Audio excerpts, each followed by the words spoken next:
Modi blog. Modi blog. তোমার চিনিয়ে দিলাম। আমাকে সব মেয়ের বাড়ি গাড়িতে চলো আসো। গাড়ি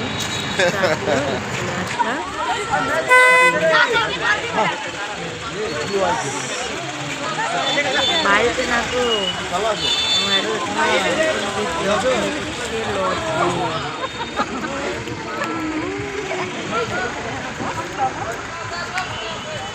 এটা কে দেখতো?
দেখো আমরা এখানে টিফিন নিয়ে বসে গেলাম। আর এটা হলো আমার ননাস, আর ওটা হলো ননাসের বর। যে টিফিন খাচ্ছে দেখো, বলছে কি একটা মিষ্টি খেয়ে নেবো। আর এই দেখো টিফিন দেওয়ার সাথে সাথেই আমরা খেয়ে দিয়ে চলে আসলাম আমার দেওরের এখানে। এসে দেখি দেওর বিয়ে করার জন্য সাজনাতলায় বসে গেছে।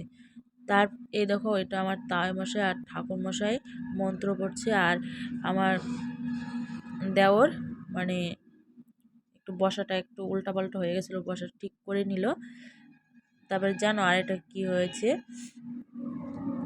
ওই কিন্তু নার্ভাস হয়ে গেছে, ভয় পেয়ে গেছে অতিরিক্ত, মানে কি দিয়ে কি করবে ওই বুঝতে পারছে না।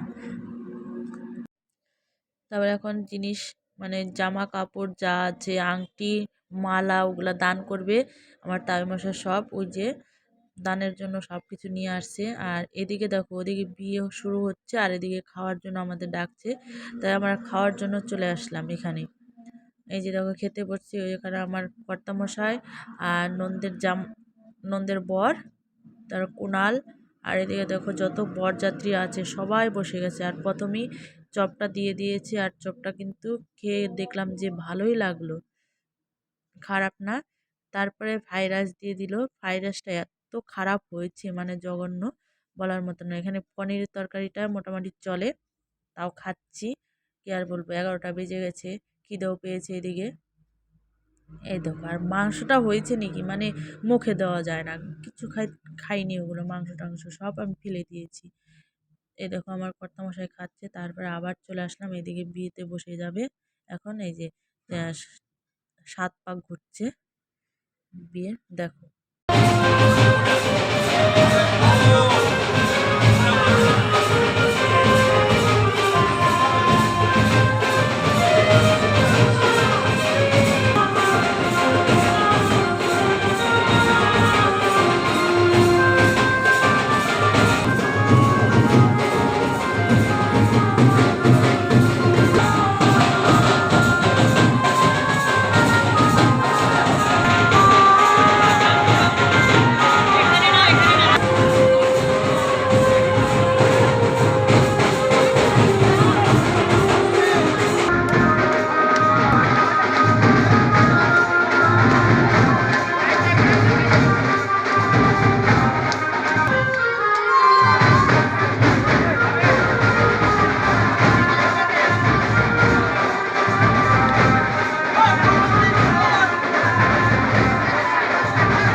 আজকের ভিডিওটা এখানেই শেষ করলাম। ভালো লাগলে লাইক, কমেন্ট, শেয়ার